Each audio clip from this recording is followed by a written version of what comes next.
Hey, we're live. Look at that. All right, one sec. Let's get some stuff set up. Welcome back. Uh, hey, it's the seventh week we've been doing this. So I'm rather impressed with myself. Here I am, 7 weeks in, and we're still doing it. So that's kind of cool. Thanks for joining. I'm Michael Walter, and we are building stuff on AWS in my basement. Let me bring up my screen so we can kind of get going. I got some cool stuff for us all today. So I want to share a few things first, and then we can kind of get into some coding stuff. Actually, I think I like myself. Whoa, not that one. No, this one. Yeah. All right, cool. So last week I published this blog post, kind of recapping all the streams we've done so far. So this is the 6 weeks of building stuff on AWS in my basement. So you should go and check that out if you'd like.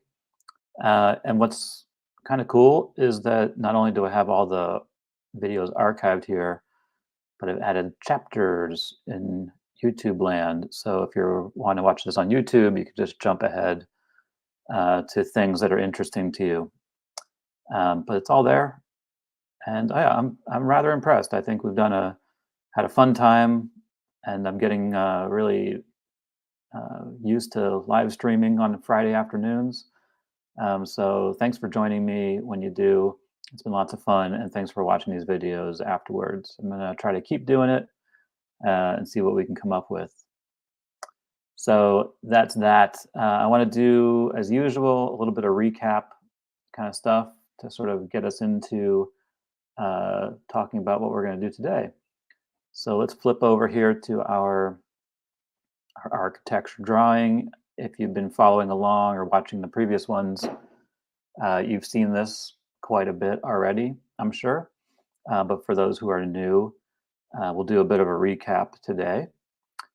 So yeah, we're building a serverless project on AWS using some cool things like Amazon Bedrock for producing some generative AI text inspired by artwork. So we're basically building a poem generator, and the poem generator grabs um, artwork from the Cleveland Museum of Art's open access API, and then uses Amazon Bedrock with Claude. And I actually changed this last week, so we're no longer using Claude Instant. Now we're using Claude 3. I forget which one. Haiku. We'll see. We'll check it out later. But Claude 3 Haiku is now available on Bedrock, and it's very fast. It's pretty inexpensive, and it's very good. So we'll be taking a look at that today. And yeah, so the way this thing works is you make a request to the API gateway endpoint. That kicks off a Lambda function. We added a capability where it's going to check in a DynamoDB table to see if that poem already exists, as if we've already generated it or not. And if it hasn't, it's going to go through this flow of grabbing an artwork based on the one that you selected, and then using that with a prompt to ask Claude 3 to generate a short poem. And then we store that poem in the database and we return it back to the requester. So it works. It's been working for a little while now, and we've been sort of optimizing things. So we added this database to sort of act as a cache, so we don't have to generate a poem on the fly every time. It also improves performance in general. Last week, we looked at kind of cleaning up the output of Claude so that we only have the poem and not the sort of intro preamble bits from Claude itself. So that was kind of fun. And I thought that today we would kind of dig into expanding some of the capabilities here. So right now, you can request a poem based on an artwork's ID. So if we look at the Cleveland Museum of Art's open access API, I'll just scroll down here to one of these. You'll notice that every uh, artwork has an identifier called ID. Oops, let's try that again. every artwork has this identifier called ID. It's an integer that's unique to every artwork in their collection. And that's nice, and we can grab artworks by this ID. But these numbers aren't really published anywhere on the Cleveland Museum of Art's website. They're not really used by other people, I would say. It's more of like an internal database identifier. So it's important that it exists, but to make things a little bit more useful, I think it would be great to expand the function to be able to deal with this thing. This thing is called an accession number. If you don't know anything about museums, this is going to be totally weird. But basically, in museums, they have a separate kind of identifier that they use to refer to different artworks in their collection. And they're often these strings. And sometimes they have like the year, uh, don't know what year that is, if that's the year of when the artwork was made. In this case, I don't think so. This thing was made in the 1500s. So it might have been the year that the thing was acquired and some other like numbers. And every museum does this like a little bit differently, but they're always like a string like this. What's nice about these is that they show up in places like the Cleveland Museum of Art's collections website.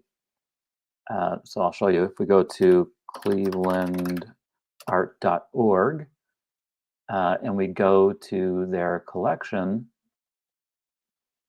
every one of these guys, every one of these artworks in here, so let's take this one for example, has that accession number right on the web page. There it is, 1947.209. So they're easy to find. They also show up in places like wall labels in the exhibition itself. So if you're browsing the museum, you might see these things published, or maybe in a catalog that goes along with an exhibition. They're all over the place. Curators and museum people use these things very frequently.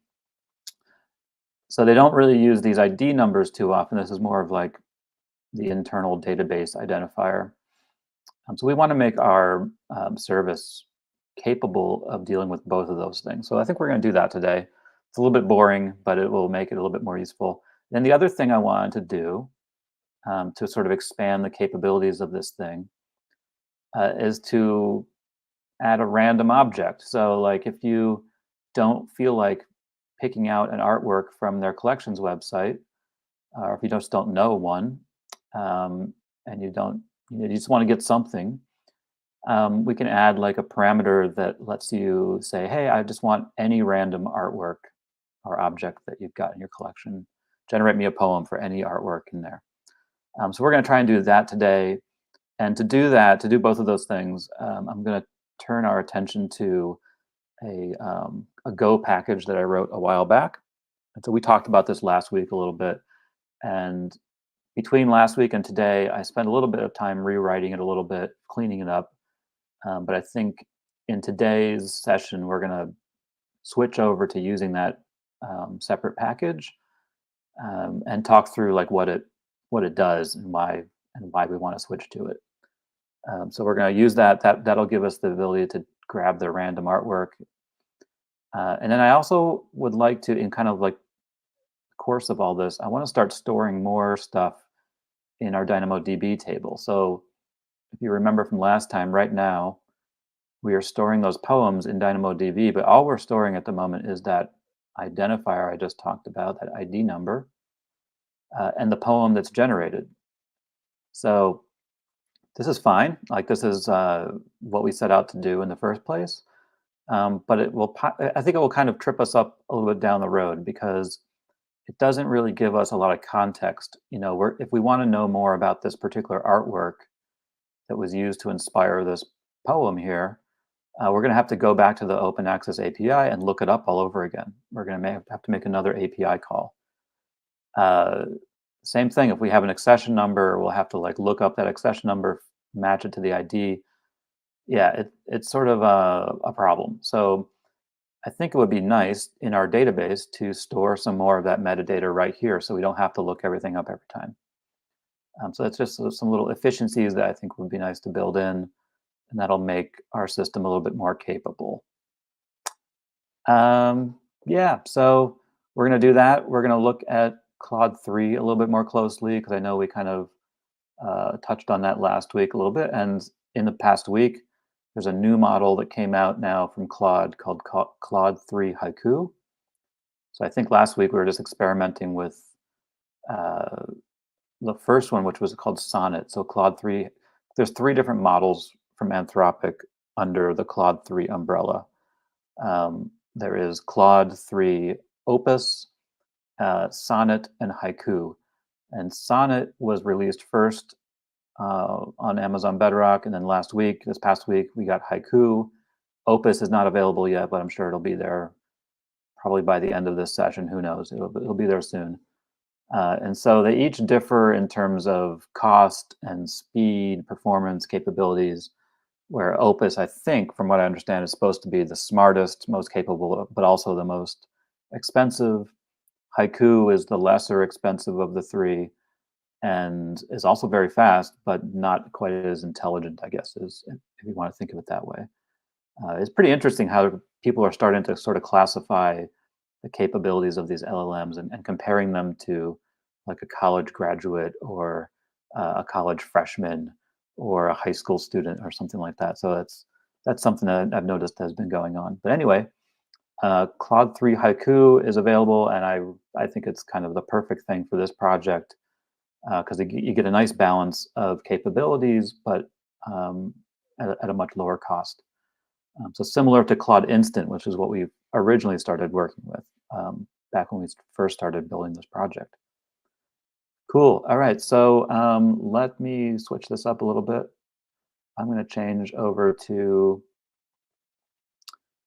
you know what? I'm not going to change over to that. I am going to take a look at, what do I want to do? Okay. Actually, yeah, sorry, I'm scrolling on some other screen here. So let me switch screens for a moment. Uh, let's switch over to code editor. There we go. All right, so here's our project. I'll just walk you through it real quick and then we'll get into here. So it is a serverless Lambda function at its heart. That's all it really is, a single Lambda function right here. We also have this package here called Cleveland Art. And if you've been following along, basically what this thing does is allows us to get an artwork from the Cleveland Museum of Art's open access API by its ID. So we pass in an ID and we'll get back an artwork. It's really simple right now. It just returns the JSON document um, without doing any kind of marshaling or anything like that. And that's actually just exactly what we need to send to Claude in terms of an inspiration kind of document. So the prompt we use basically says, generate me a poem inspired by this document, or this artwork, if you think about it that way. So right now it works just fine, but I think what we want to do is expand the capabilities of this thing. And I'm going to talk a bit about how we can do that with this other package I've written a while back. So that's that. It's super simple. Flipping over here to the actual Lambda function, as you might recall, all it really does, here's the handler. So this is what Lambda runs. So it grabs a ID from the query string parameters, and we'll use that more here in a little while. And then it uses that ID to look up in the database and see if we already have a poem. So that's important. And then if we do have a poem, we just return it and we're done. If we don't, then we get that artwork from the Cleveland Museum of Art, making an API call. And then we use that poem JSON document basically to generate our prompt. So we sort of craft a prompt with some instructions and that kind of stuff. And then we send that prompt to Bedrock. So here we're using send prompt to Bedrock is a function we have in here. And we get back the response. We marshal it, which, as you might recall in Go, is just another word for JSON dumps. So we load that JSON response into into here so that we can send it back to our API gateway. Actually, this is an error area, but that doesn't matter. We store it. If we have an error, we send back the error. If we don't, then down here, we actually write that poem to the database since we didn't already have it. And that way, the next time it's requested, it'll find it in that same flow. And then at the same time, or right after that, we return the poem as part of our API gateway response. So that's that bit I was just referring to. And that's it. Pretty cool. Okay. So that's all deployed on AWS. It's working. And today we're just going to try to sort of uh, make it do more things. Cool. So let me switch screens again. Hold on one second. Let's switch over to browser again. So I just want to like get into what the Cleveland Art package does. So as you just saw, so in our current code, we basically just wrote a get artwork function right in our main project, and that's fine. But if we want to be able to share this code more broadly, if we want to use it in other projects, sometimes it makes sense to make your own package that stands on its own. So it's no longer part of the poem generator project. Now it's its own standalone project here. So I've got this repository just called Cleveland Art, and I'll show you what it does. It's very simple. There is one file called clevelandart.go, and in here, if you'll notice, if you scroll, I'll come back to this bit in a moment, but there's that same function called get artwork. And it does exactly the same thing. You pass it an ID as a string. It makes an API call to the Cleveland Museum of Art's API. It does all the same error checking, and it's almost identical to what we had in our project code. But then it does something a little bit different toward the end here. You'll notice rather than returning a string, so rather than returning the whole JSON response as a string, I'm returning this artwork pointer to an artwork object. So down here, I'm actually unmarshalling the JSON response from the API, and I am storing that as this thing called artwork. Where is it? Oh, yeah, A.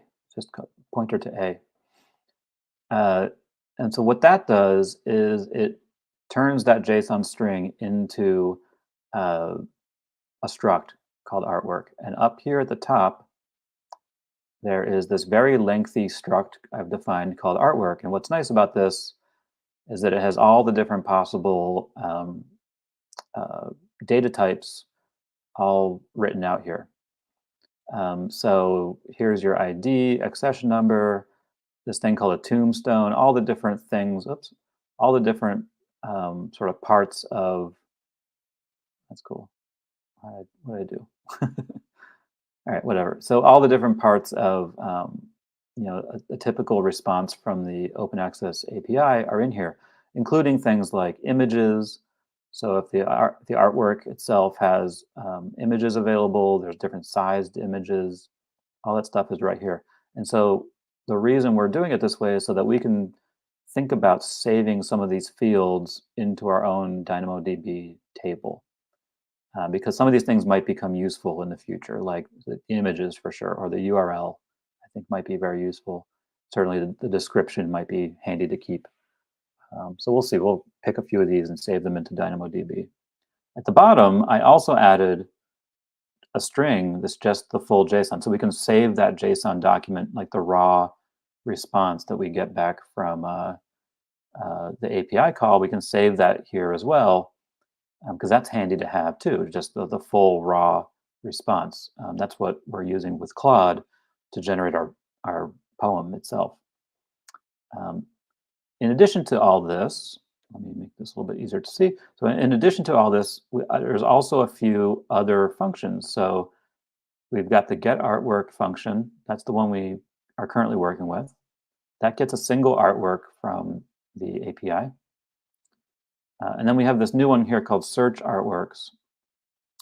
And this is cool. This lets you send a whole string of parameters and a query to the API and get back paginated results. So you could say, show me all the chairs in the collection, or send me all the Monets you have in the collection. All sorts of different ways to query and filter and sort of get a set of art objects back in return. And so you can see this returns an object called search results, a pointer to search results. And search results are really just, if you look up here at the top, where is it? Here it is. Search results is a struct that has an array or a slice in Golang of artwork objects. And then it's got a bunch of metadata. So it's got the total number of artworks that your search produced, and all the parameters that you sent are sort of listed here, so you can kind of remember what your search was. That's kind of nice. But this total one is really key because there's a third function that I've added here called get random artwork. And it's got one option, which is whether or not it has images or not. And it returns a single artwork. And what it does is it uses that total number of artworks to create a range to generate a random number over. So what does that mean? Let's talk about that. So if I want to get a random artwork from a collection, it's not so easy. And let me explain why. So the open access API here doesn't have like a native random artwork function. So you can't just say, hey, give me a random artwork.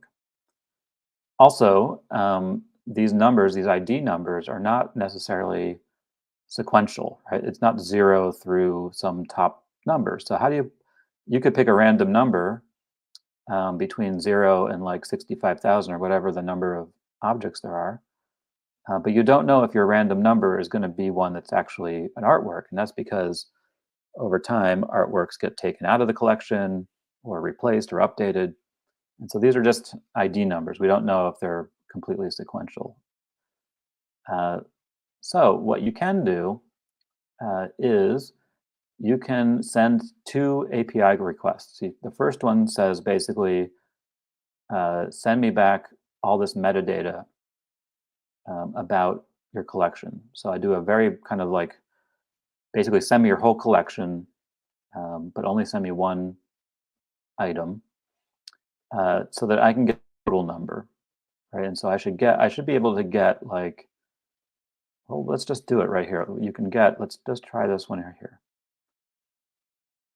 All right, so I'm going to change this query up here. So the query is going to be empty. Don't even have to include it.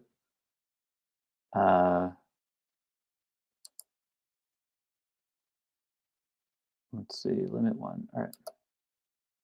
Okay, so that worked. So if I don't include a query, it sends me back info about the entirety of the collection. So I can see I've got, in this particular collection, 66,688 total artworks.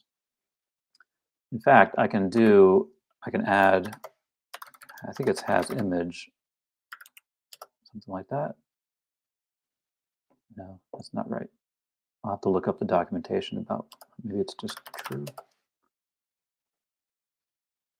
Yeah, let's take a look at what the documentation says. So, but yeah, importantly, so that query will tell us how many total objects there are in the collection. That's one part of the puzzle. Let me just see how you do the has image thing real quick while we're here.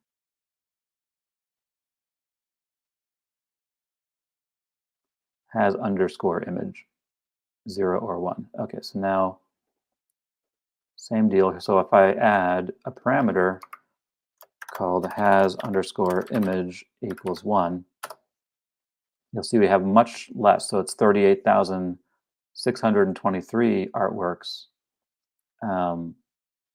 have an image associated with it. So that's another thing. So back here on this function, that's a parameter we can put in whether or not we want the search to include only objects that have images, And then what it does is it basically runs a first query just to get the total number of artwork. So we do this search artworks. This part is whether or not we want to include only ones that have images. And this is just to get the total from that one field. So this will give us the maximum end of our random integer, basically. And then we do this random integer function call here. So what we're doing is we're going from 0 to whatever the total is that came back from our query, and we're asking for a random number in between that range, right? And that is the number that we put into the next query for the skip. And so if you look at this, you can put in parameters like skip and limit has image, and you basically are saying we'll put whatever the random number that comes up in that function call, we're going to skip up to that number. So that's how we're basically grabbing a random object. So let's say we get we do let's say, for example, we get the 30,000 or so as the max. We do random dot integer, and it comes back with the number 150. What we're doing here is we're sending a query where the skip is 150. So here we would just replace this skip equals 2 to skip equals 150. The limit equals 1, so we're only getting that specific artwork back. And there we go. That's the object right there. Cool. Okay. It'll make more sense once we start putting it all together, I promise. But anyways, that function is there, it works, and it sends us back a single artwork object. So it's a little bit of a roundabout way to do that, but I think it'll be really nice to include in our project, because that way we can kind of generate poems over and over again. It'll be lots of fun. All right, so first things first, I think we need to switch over to code editor so we can start wiring this stuff up. Let me do that. Where's my, here it is. Okay. There we go, okay. Okay, so the first thing to do, so let's take a look at this. So right now, at the very top of our function code, what we're doing is we're importing the Cleveland art package, but we're importing this local one that we wrote ourselves right here. Well, the one that we've written over the last couple of weeks. So the first thing we want to do is bring in or install that separate package that I just showed you. So I'm going to open my terminal. And to do that, we just type go get, and then the location, github.com/go Micah/Cleveland art is the name of our package. And so that will download the package. It will pin it to the most recent version, which is version 0.0.3. And now we can use it. And so what we want to do is we want to actually just sort of delete the old one. We don't even really need it here anymore. And we want to remove this reference to it here. And then what we need to do is kind of fix some stuff. So where do we use that function? So let's see. If we go down here to our handler, we should see an error. Here it is, right here. So clevelandart.getArtwork ID is undefined. I think if we just save, it's gonna, yeah. So it automatically, let me just show you what it did, because I have the Go extension on here. It automatically added our package here for us. So now we're making reference to this separate package that lives up on GitHub. All right, so now we're going to have a couple errors to fix. So first of all, this all stays pretty much exactly the same because the function call is named the same thing. We can still pass it an ID, but notice what we get back is no longer a string. Now we're getting back a pointer to an artwork. Uh, and that is all good. So we're going to check our error. That should still be the same.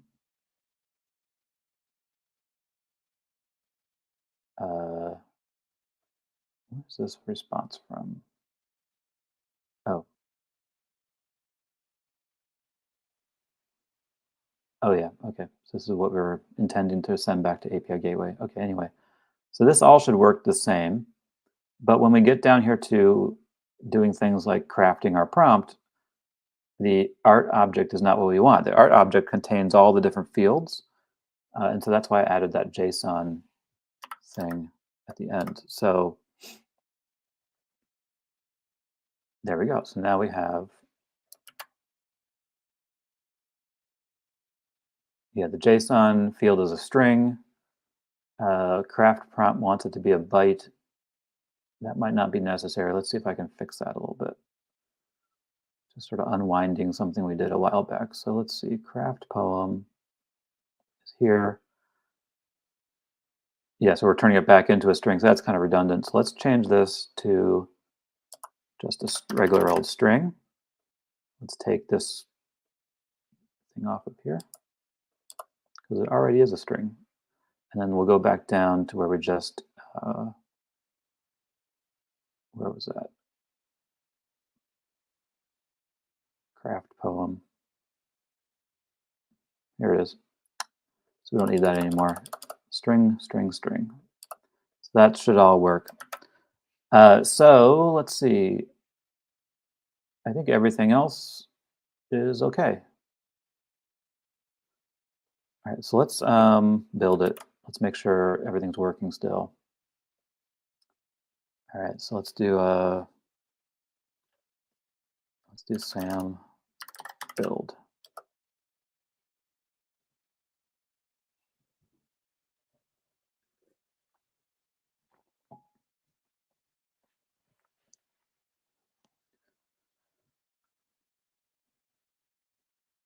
And that reminds me, while we're waiting for that, I need to launch Docker.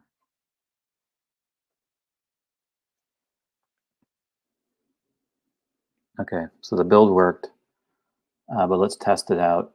So let me grab a artwork ID.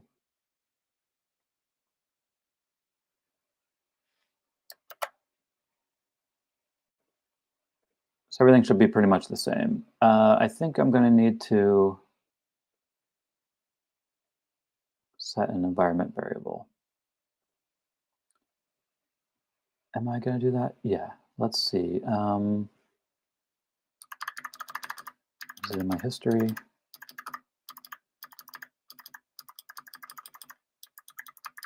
Oh, yeah. See how far back our history. There it is. Okay. Silly way to do that, but that works. So I'm just setting my local environment variable to reference the DynamoDB table that we're using up in AWS from last time. Okay, so what we're going to do, let's just see if this thing works. Let's do SAM local start API. Okay. And let's just copy this.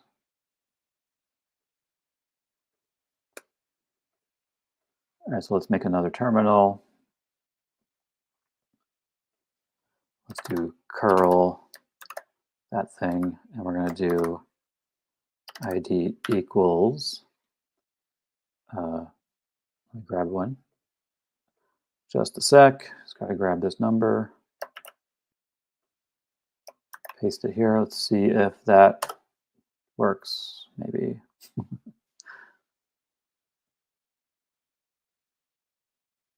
Okay. Seems to be doing something. We can flip over to the other terminal and see what is happening. Yeah, it's working. So let's go. Okay, so it worked. So it created a poem, Holiday on the Hudson, blah, blah, blah. And yeah, it looks to have worked. So that is good. So our code is still working. So we can clean this up a little bit. What I want to do is I want to commit our code. Let's go mod tidy. Let's close our server here, or stop our server. And let's do a SAM deploy just to get our latest code up on AWS, make sure everything is still wired up the way it should be from last week.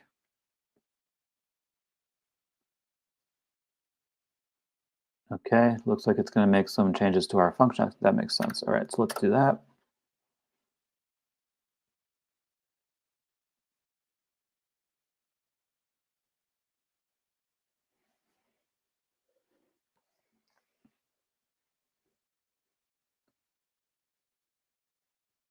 Seems to have worked. And while we are here, let's do this. Here's our production API endpoint. So let's curl the production API endpoint with ID equals, and let's get that same ID. And then we get it back super fast because it is grabbing it from the database. So that all is still working as well. All right, cool. So at this point, what I want to do is commit my code. I'm going to be talking more and more about Git and committing code and how we work with Git as we go. So you can see we deleted that local Cleveland art package that we don't need anymore. We updated our Go mod file. It changed a few things. So it updated our version of Go. It adds our remote sort of like third-party package, if you would, to the list of dependencies, as well as another dependency that is part of that other one. So anyways, so that's all good. So we should be able to stage these changes. You can do this right in here in VS Code, or you can do this from the command line. Let's just do it here using external Cleveland art package. Sounds good. All right, I'm not going to publish it right now because I don't have a remote repository, but we will do that soon. And then you'll be able to go and check the code out as well. Okay, so I do want to check on one thing here before we move on. I just want to see which model we're using. All right, so we're using Claude 3 Sonnet. I want to change it to Haiku because Haiku is fast and cheap. And that sounds nice. So where is, I know you can't see this, but just hang on for a moment. Just need to get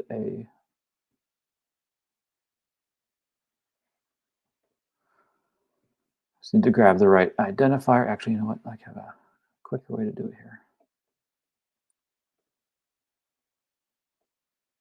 All right, bear with me.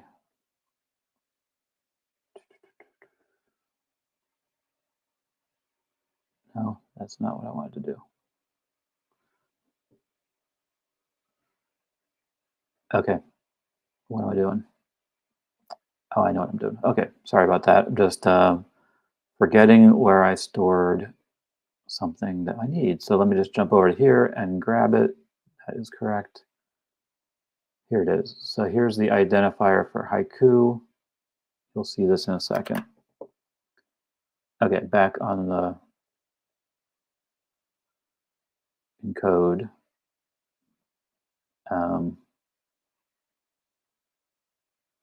Here it is. So I'm going to replace this guy here.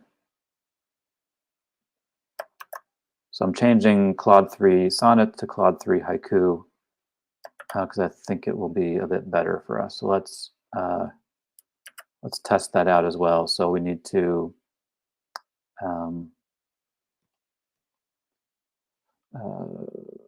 SAM build.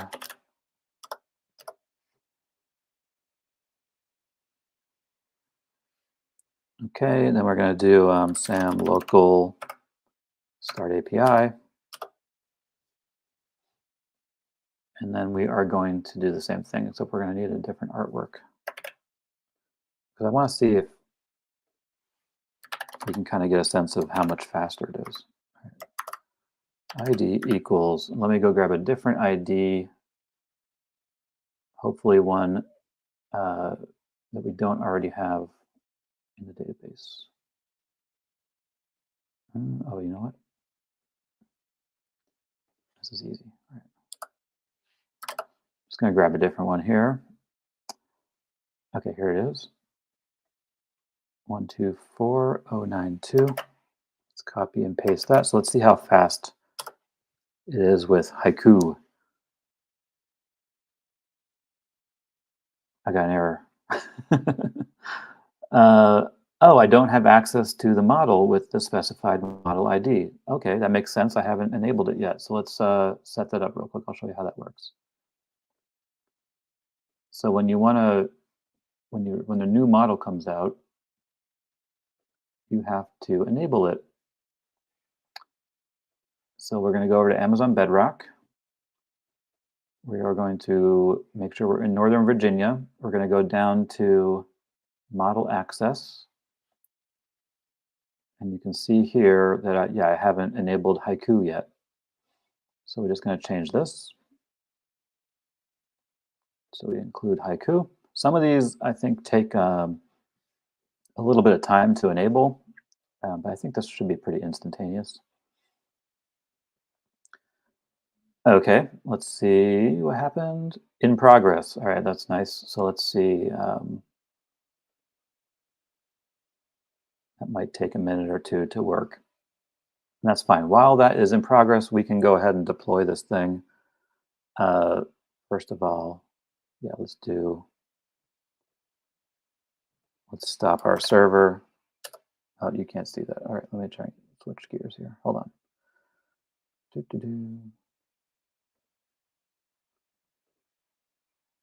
All right. So now I'm back on, there I am. There, I'm back on code editor. So let's, let me just, actually, we can just do a SAM deploy. That should be fine.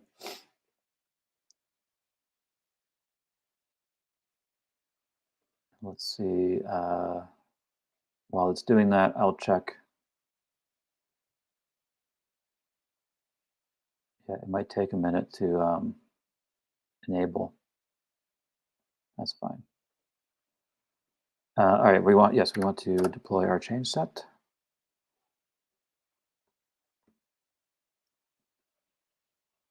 Cool. All right, so it's doing its thing. Oops, what happened? Oh, yeah. Okay, looks like I have access granted now on Haiku. So we should be able to, we can just do it right in production right here. We should be able to type curl, put in our endpoint, add our ID equals. Now I'm going to grab that same ID that we just failed on. There we go. Let's see if it works.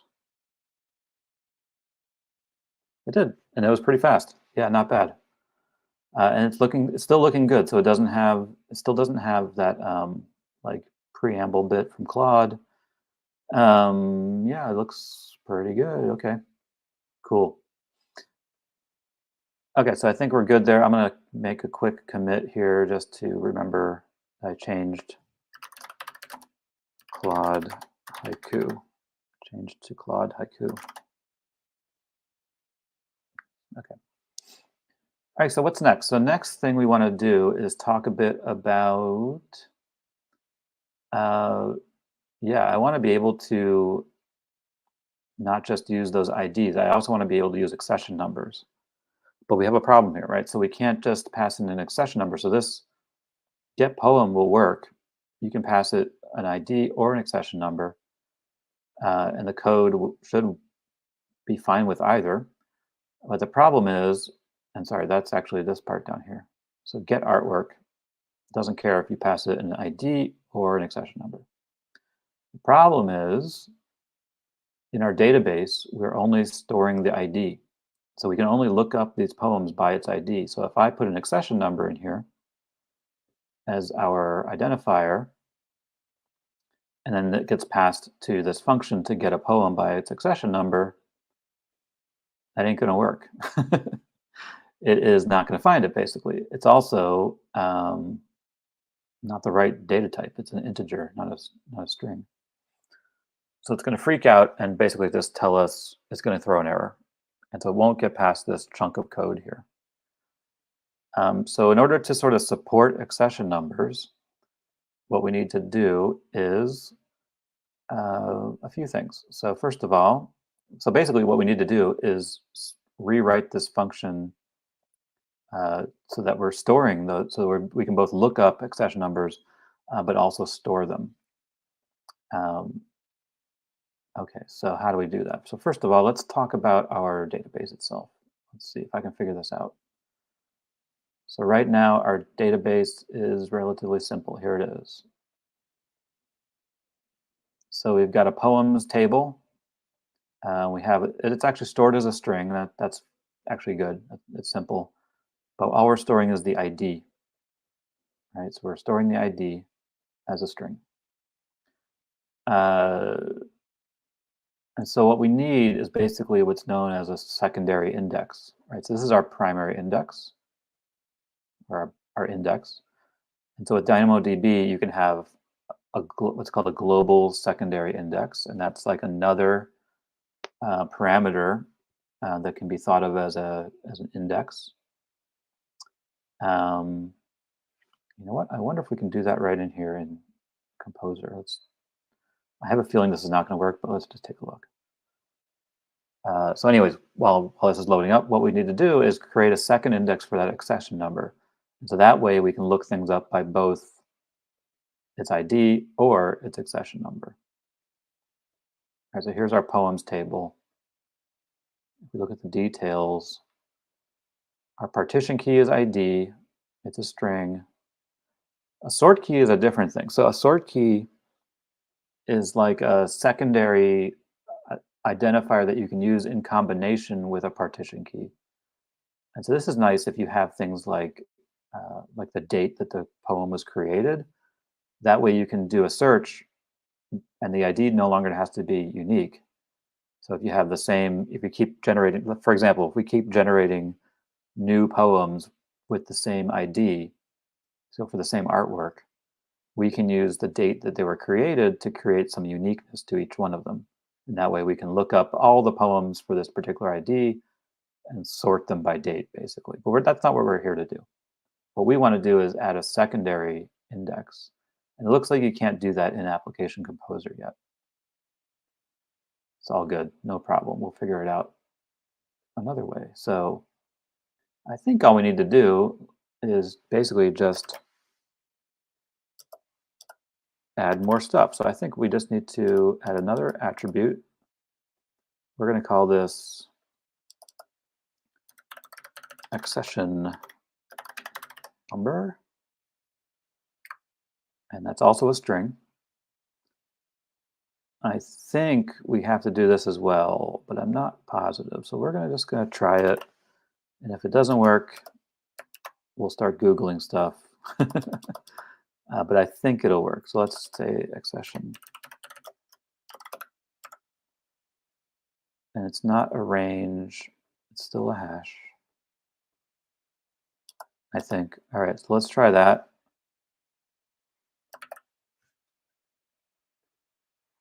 Okay. So let's see what happens if I do a SAM build. Sometimes you just gotta try a thing without even looking up if it's gonna work or not, because that's how you do it. All right, let's see what it's gonna do. What we're hoping that it does is it creates a global secondary index, I think, in DynamoDB. What it might do is it might just make another attribute. So let's see. All right, so it's going to modify our poems table.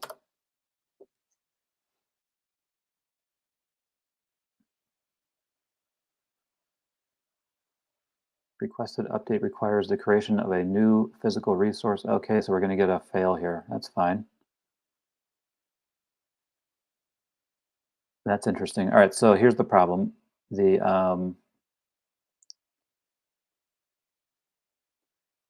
table you basically have to decide ahead of time if you want a secondary index, it looks like in this, when you do it this way. But that's okay. You know what we can do? We can delete our table and start over. So let me do that. Let's go back to here. I'll show you how to delete your table. It's very easy.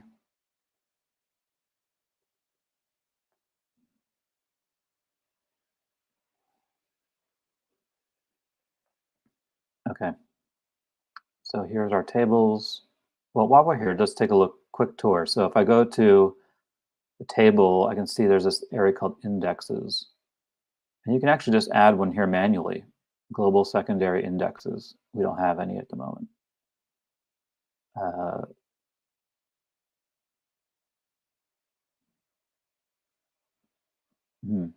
okay, I wonder if that's the right way to do it. All right, well, let's give it a shot. All right, so let's delete this table. We don't need a backup. All right, let's just delete it. Yes, that's all good. Give it a minute to delete. Should be pretty quick since there's only 5 rows in there.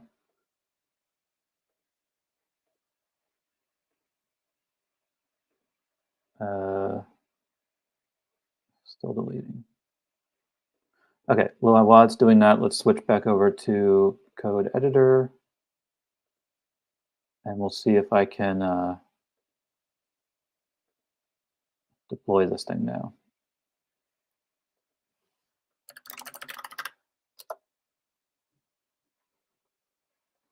I'm hoping that Sam is smart enough to realize it needs to fix what I just broke. Should be interesting.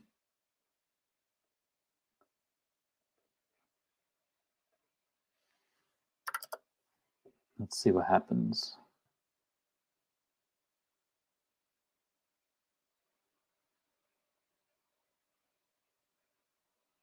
Okay, so oh.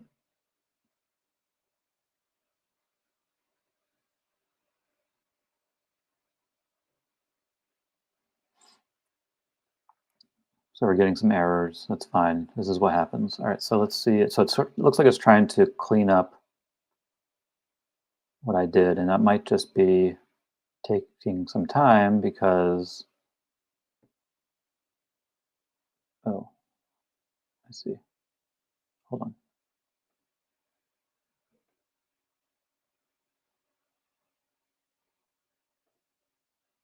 Okay, good. So now it no longer has the table.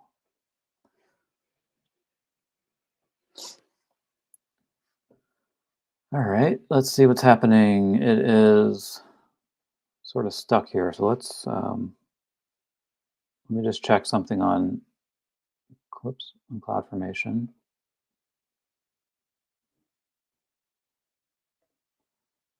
See where it's stuck.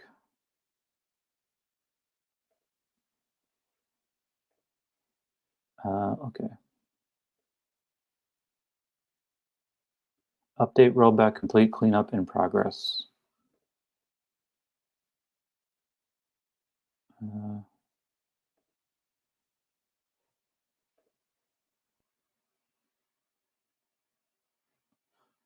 all right, that's fine. Just to make things a little quicker, here's what we're going to do. We're going to delete it.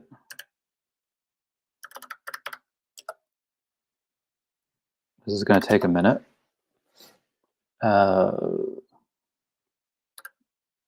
That's fine. We're basically going to throw it out and start over again. And it can't do it because it's currently, so I'm going to have to go into the console. So let's do that. Also, hold on a second. You'll get to see this craziness here as I try to figure this out. Okay. So here we are in CloudFormation. Let me just see if things are changing. Nope, they're not. Okay. So what I'm going to do,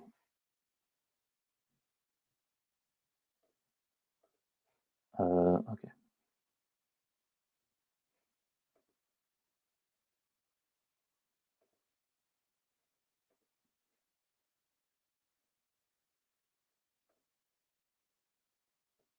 All right, now I think it's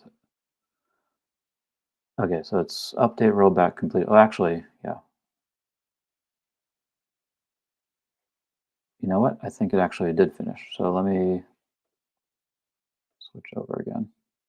All right. I got excited and deleted it. I didn't need to, so I might have to. Let's see what happens.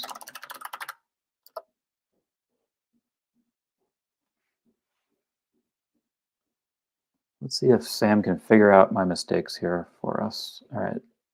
It's doing something. Okay.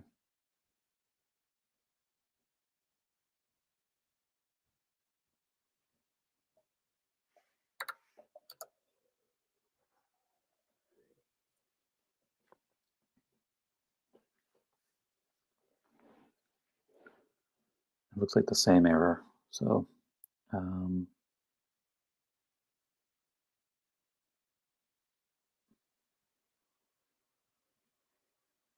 yeah. Okay. That's fun. All right. So I'm going to have to go in and clean this up myself a little bit later. And that's okay. We can move on to something else while that's working. Um, so, anyways, I think what this should work. This should basically give us a secondary index. I'll have to look up if that's the right way to do things. And so, in the meantime, while we're doing that, while we're waiting for that to finish up, I guess what would be good is to sort of um, build out the functionality in this code based on what we think it should do. So, sort of assuming that we can have a global secondary index, how do we use it? All right. So, first of all, in the get poem function, we have to basically account for either accession number or ID. Okay, so let's go and look at the get poem function here. Here it is. Okay, so we're calling it ID, but it could be either an ID number or it could be a um, accession number, right? So that's what we're talking about. So let's see. How can we do this? I think what we want to do is first of all test for what it is, right? We want to figure out what the ID, because what we're doing right now is we're passing it into this attribute value members ID. Okay, I see. Okay, so all right, first of all, let's before we even get into that, what we want to do up here is add the accession number to our struct. So let's call it accession number. It's also a string dynamo db attribute value uh,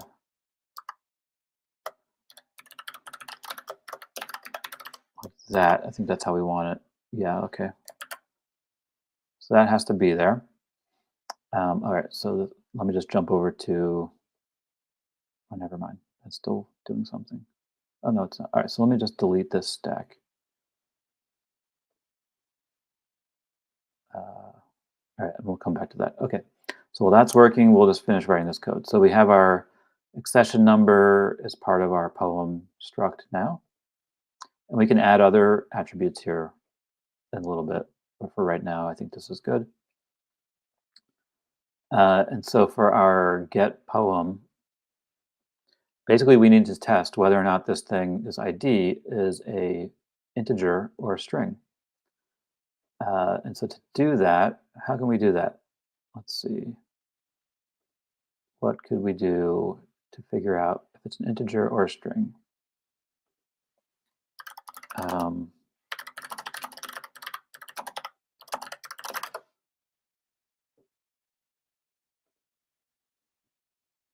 okay, so I know that there's a easy way to do this. I'm just trying to look at my notes here and see if I still have it somewhere. Whoops. Hang on one second. Oh yes, string convert A to I. Okay, that's the one I was looking for.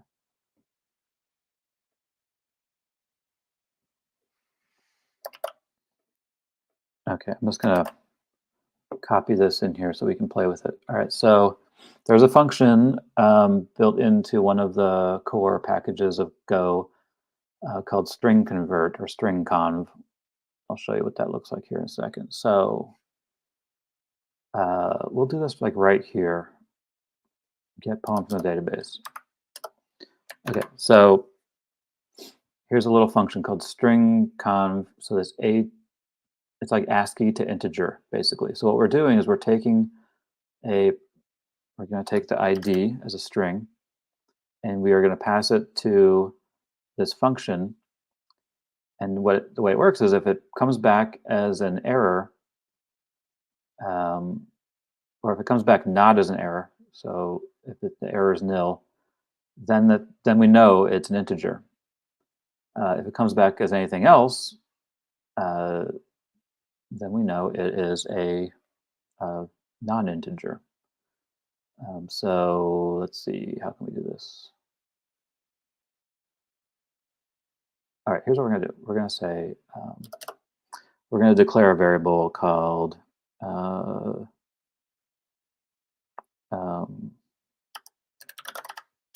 identifier. How's that?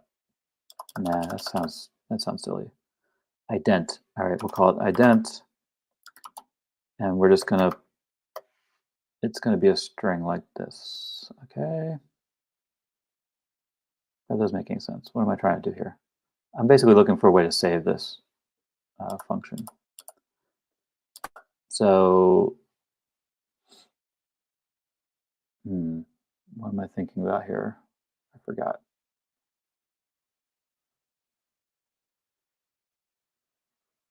Yeah, okay, so I see what we're gonna do. Really what we want, so if it's an integer, we want to do this thing below here the same. All right, so this whole piece right here, oops, where we get a poem by its ID, right? Get item by ID. We want to copy this whole thing. Actually, let's just cut it. We'll put it in here. And basically what we're saying here is if this ID turns out to be an actual integer value, we're still using it as a string, but that's neither here nor there. But we're passing it to the ID attributes in DynamoDB. So we're asking or searching by its ID. Otherwise, or else, we're going to do exactly the same thing. So this code is getting a little redundant, but that's okay. And we're going to have to fix a few things here. But instead of ID, we're going to put accession number. So we're going to look it up by accession number. So this basically says if it's not a numerical identifier, look it up by its accession number. And so this poem here, we have to take that out of the scope here. So let's put up here. What is this thing? Let's see. This is a get item output. So let's declare this up here. And then here, instead of declaring it here, we're just going to use it here. Okay. And string convert should, there it goes. All right, so this is pretty ugly now, but I think this would work. It basically says, so we're declaring our poem object up here. That stays the same. If our ID is a numerical number, we're going to pass it to the ID attribute in DynamoDB. Otherwise, we're going to pass it to the accession number attribute. And yeah, hopefully that works. We would have to do the same thing for writing to the database, but let's just get back to where we were here. All right, so let's deploy this thing. Actually, sorry, let's first build it. And then we're going to deploy it. And let's get it back up and running from where we were. All right, so that's built, okay. Because we still don't know if my SAM code is correct for a secondary index. Fun times, okay. All right.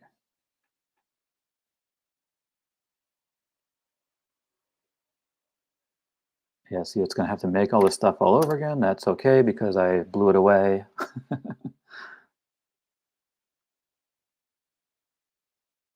Aha, okay, so it's not, I'm wrong. So look, so I have some errors here. The key schema, it's not, all right, so let me read this out. So resource handler return message invalid key schema. The second key schema element is not a range key type. Blah blah blah. Yeah, so that's not going to work. So it's rolling it back now. So I have my SAM code wrong. So let's go take a look at that. So it wants this thing to be a range. Uh, let's just make it a range, and then we'll look up later what that actually means. I have a feeling. All right, key schema. You know what? I think actually what we don't want to have this because it's not a partition key. Um,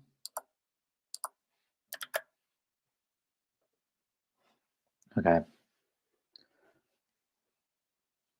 let's see if we can get this thing back to working, and if not, uh, we'll actually have to look at the documentation. So I've got both attributes in here now, ID and accession number. What I don't have is my secondary index, and I think that's okay because I don't know how to write the SAM code to do that. So what's going on here? Let's see. Just a sec. All right, it's doing a rollback. These things take a little time sometimes.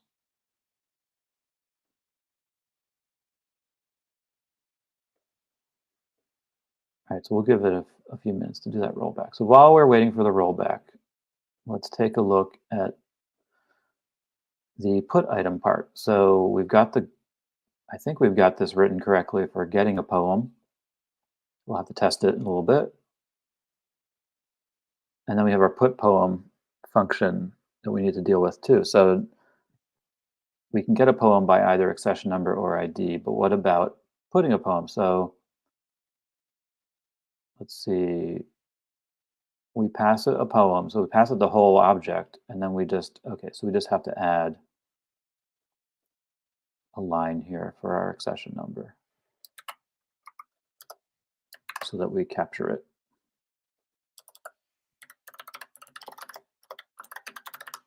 And obviously we want to change this to accession number. Okay, so that's pretty straightforward, but it also means wherever we're putting our poem from, okay, rollback complete. All right, wherever we're putting our poem from, we need to adjust that a little bit too. That's in our handler. So here's our get poem, and then our put poem is here. We just need to add session number equals.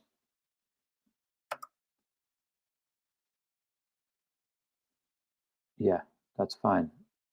That should all work. Because see, so it knew, right? It automatically typed that for me. But because we're using this type, clevelandart.artwork, it already knows we have accession number as a part of that type. Okay, so that actually, I think will work.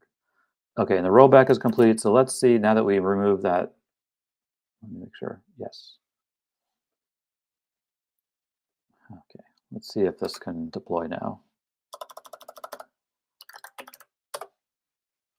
Yep, and if not, we will have to review some documentation. Always fun. So let's see if this actually is able to correct our mistake or if we need a rollback. Let's see. Oh yeah, okay, so let me do this. Hold on one sec.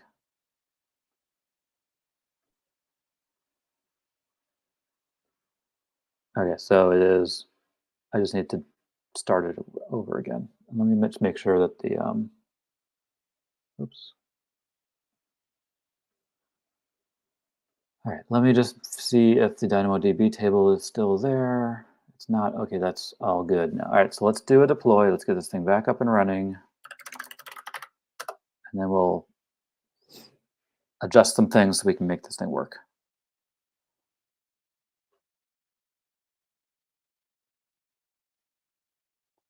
Okay.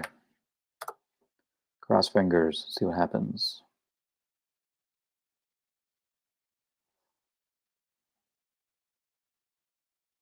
Ah, okay. All right, what do I, oh, so now we need a key schema to match the number of attributes defined. Rollback in progress, of course. Okay. All right. I have a new idea. We are going to remove this bit.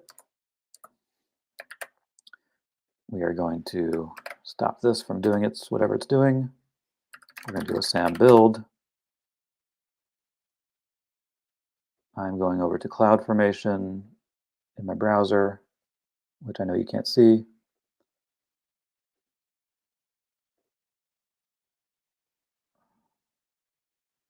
And we are going to start from scratch. And we're just going to make a secondary index manually, I think. All right, okay, so, oh, it's 412, okay, so let's just give this thing a moment.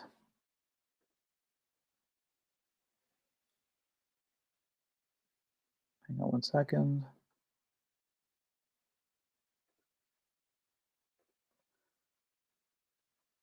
Basically, okay, while we're waiting, my plan here is that we are going to, since I don't know the right code here and I don't feel like looking it up right now, we're going to leave this as is. We're going to redeploy everything.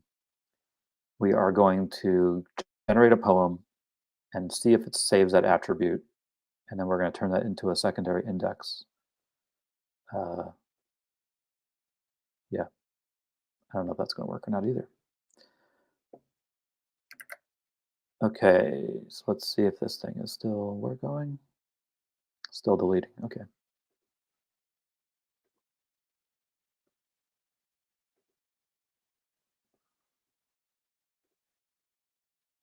While we are waiting, let me take a look here. So I think I'm pretty confident this thing works. That's correct.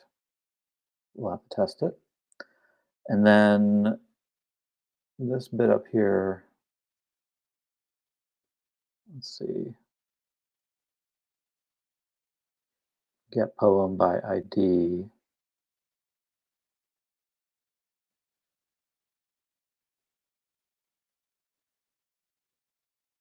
Here it is. All right, so this bit, that's the part I'm not sure what's going to happen. So we'll have to try things out, I guess. All right. Okay, so it's ready to deploy. So let's try this now. Make sure let's just build again. SAM deploy. Hopefully this will deploy now since I've changed everything pretty much back to how we were, except for the Lambda code. I think it'll work. I hope it'll work. All right.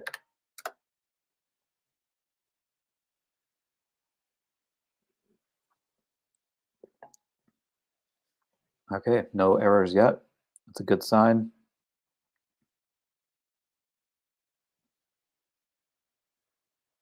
It's creating the table. We're going to have a new API gateway endpoint, I'm pretty sure. And that's fine because I destroyed the previous one. So in a minute here, it should tell us what the endpoint is.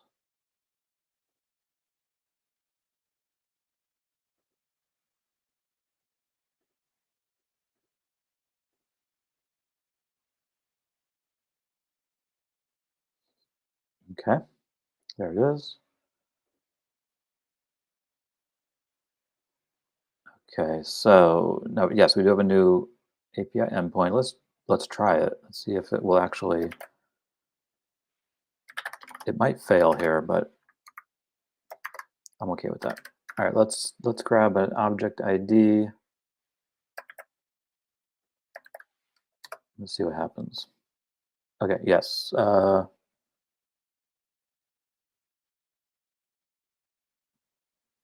Access denied. Oh,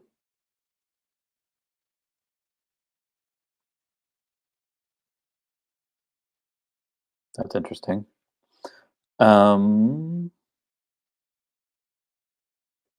oh, I know why.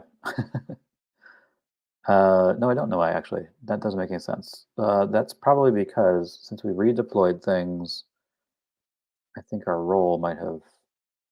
You know what? Let's just flip over to uh, the browser and let's see what's going on. And someone's asking, what am I building here? All right. Good question. So I'll answer your question real quick here. Stefan Skew. So we're building a poem generator. So basically, what it does is it grabs artwork from a open access museum collection database, and then it uses Lambda and Amazon Bedrock to as a prompt to generate a new poem. So we're creating like an API that lets you do that. And right now, I'm basically just tinkering around again with making this thing um, do some other stuff. So what I was doing just now was, let's see if it's actually, I was having some issues with permission. So let's go over to Lambda. Actually, while we're here, let's just see if there's any. Okay, so no items have been created yet. All right, that's actually expected. So let's jump over to Lambda, as I think I just have a role issue here, which is interesting. But let's see, where's our new, so here's our new, so we have like a new function created 3 minutes ago. Okay, and so if I go down here, that's right, Sam doesn't have the bedrock thing. Okay, so if I go to configuration, permissions, uh,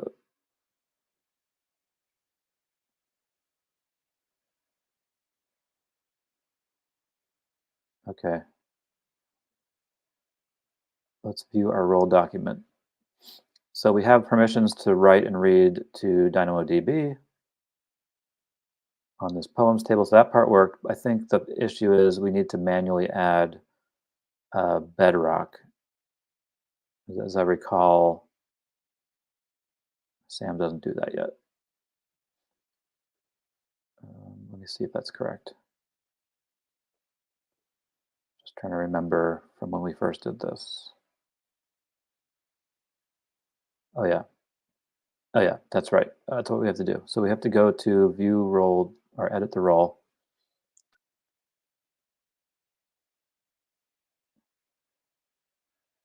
No, that's not. No. Okay. We need to go to this role.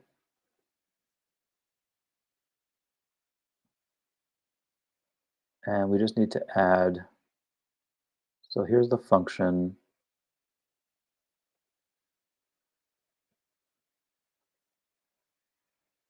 All right. Yeah, as you can see, it's got the DynamoDB bits in it, but it doesn't have Bedrock. All right, so all we need to do, I think, is add permissions. Attach policy. Let's find Bedrock.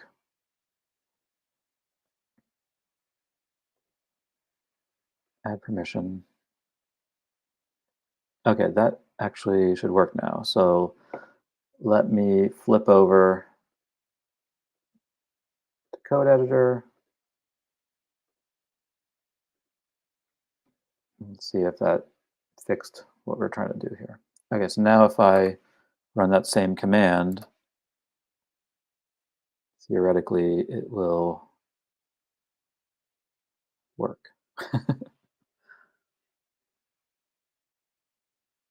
It's taking its time.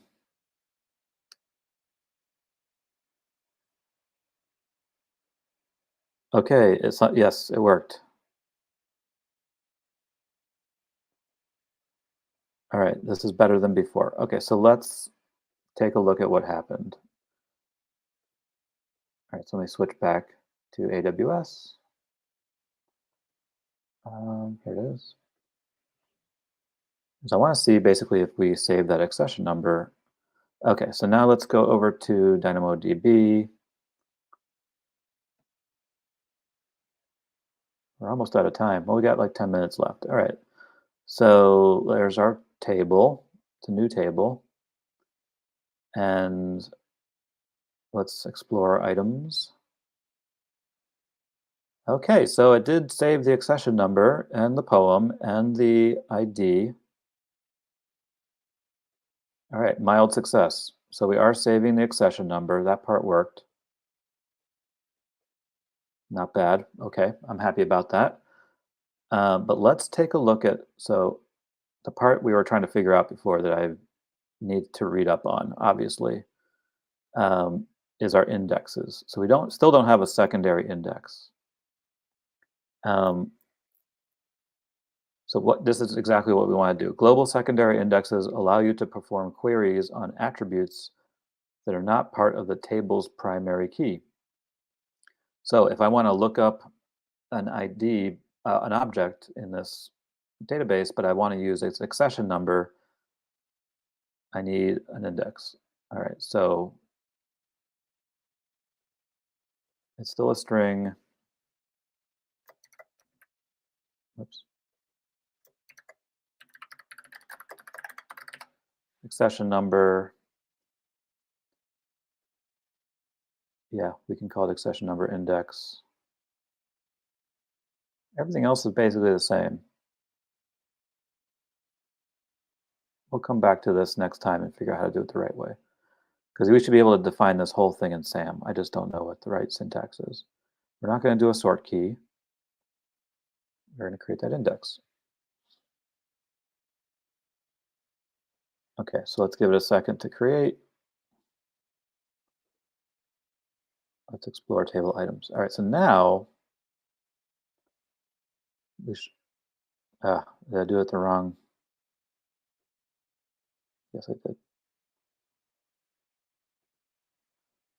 Let me fix that. Okay, so I guess I gave it the wrong name. Okay, so if I go to here, let's just delete that one and we'll make a new one with the right identifier. Well, let's create a new index. That should be, oops, accession number like this, lowercase, underbar.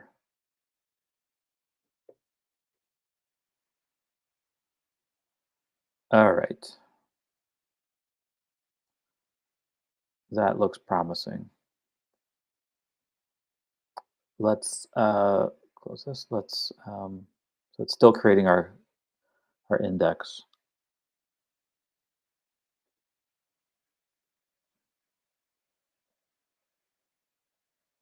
Okay, so let's see here. Still creating. While it's doing that, let's just take a look at here. So here's our table. And you can see we've got ID, accession number, and poem. What I want to do is I want to be able to look up by accession number. I can look up by string, no problem. I don't want to do scan. I want to do a query. So I can either select a table or index. So if I'm just on the table, I can look it up by ID, right? But if I do it by accession number index, now I can put in that accession number. It's still, okay, it's It's not ready yet.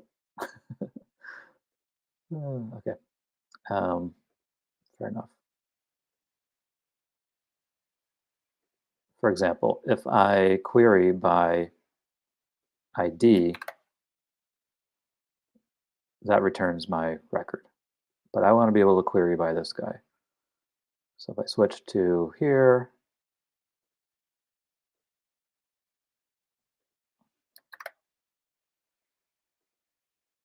no, maybe I need to put in specific attributes, session number. I think it's just still backfilling is what it's saying. Anyways, that's the theory. That's what I want to do. You can also, you don't have to do this. You can do it through a scan, but it's the performance is not really great if you do it that way. Especially if you have a very big table, it's going to have to scan through a lot more data to come up with your result. So the query allows you to query by a specific attribute. And I think I'm getting an error just because it's um, updating itself. All right. Anyways, the thing works. It's back to working. It is. Um, let's see. Yeah. Okay. So it's still creating that secondary index. That's interesting. Okay. So I think once that's created, we should be able to look up data by that attribute. Yeah. Still creating. Fair enough. Um, Let me go back to code editor.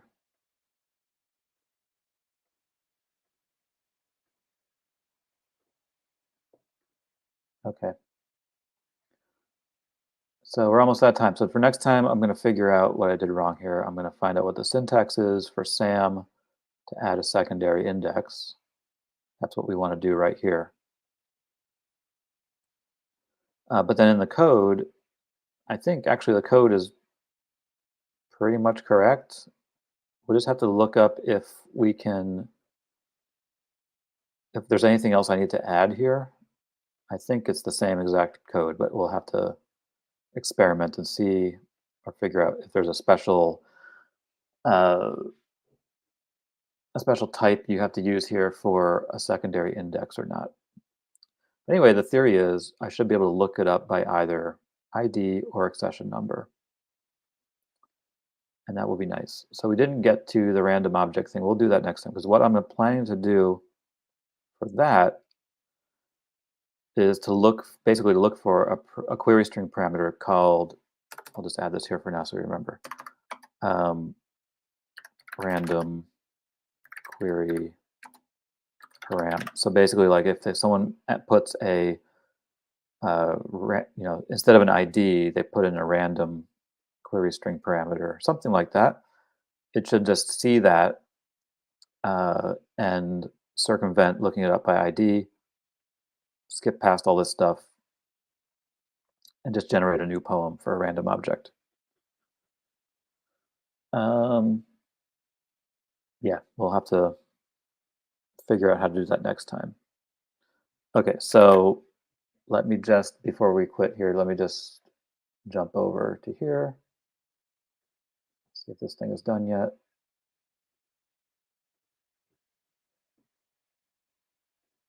Still says creating, interesting.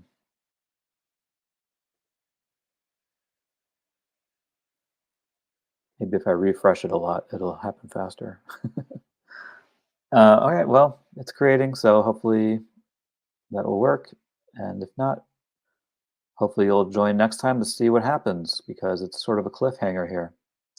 But thanks for joining. Thanks for hanging out with me for a little bit. And yeah, same time next week. I'll be here. Hopefully you'll be here too. All right. Adios.